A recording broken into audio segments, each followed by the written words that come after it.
Ao anatin'ny fandarana resabe izay hoarahanao eto am-pitalavitry matv amin'ny sivora alina any hoany moa no ampahafantarana misimisy kokoa amintsika ny mikasikasika n'Andriamatoa Fleury Rakotomalala izay.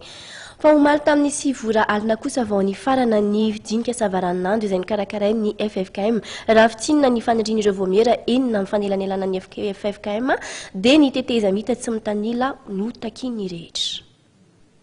Fitakiana tetezamita tsy mitanila izay ny fanirian'ireo vaomiera enina amin'ny fanelanelanan'ny FFKM izay nanomboka Omaly ny CCI vato. Tetezamita izay karakara fifidianana tsy miendany na amin'ny.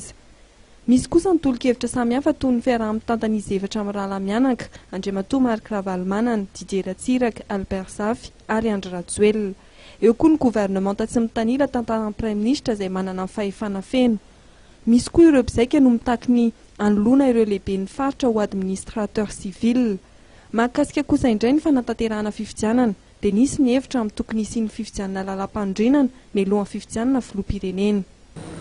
Raha miaina amin'ny voalaza ireo inona maro no ampy mampitarasa ny fivoana amin'ny izy. Ireto avy mivalana.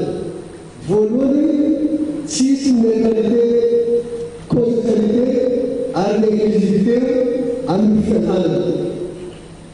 Ny fahefana dia ny vangovo amin'ny tokana. Faniriana manaraka. Iny no tsy famarina na ny mpisarametsy ankehitriny indrindra eo anivony mpisaika politika.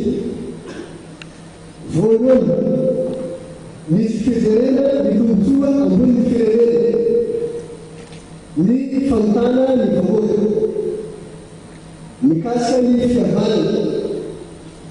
Ino no voka-dratsy faharavany toetra manara ny fihavanana ankehitriny indrindra eo amin'ny politika.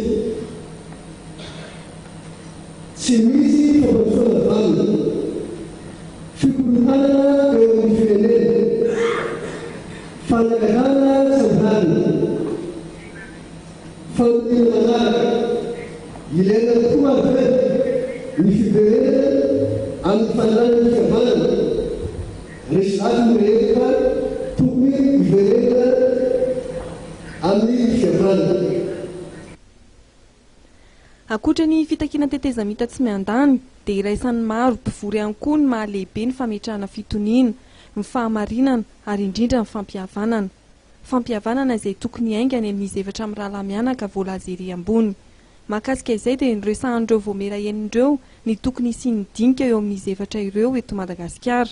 Izany hoe tokony hody an-tanindrazana daholo ireo mpialokaloka politika ary tsy maintsy mianky ny fahadisoana izy efatra ireo mba isiany ny famelana.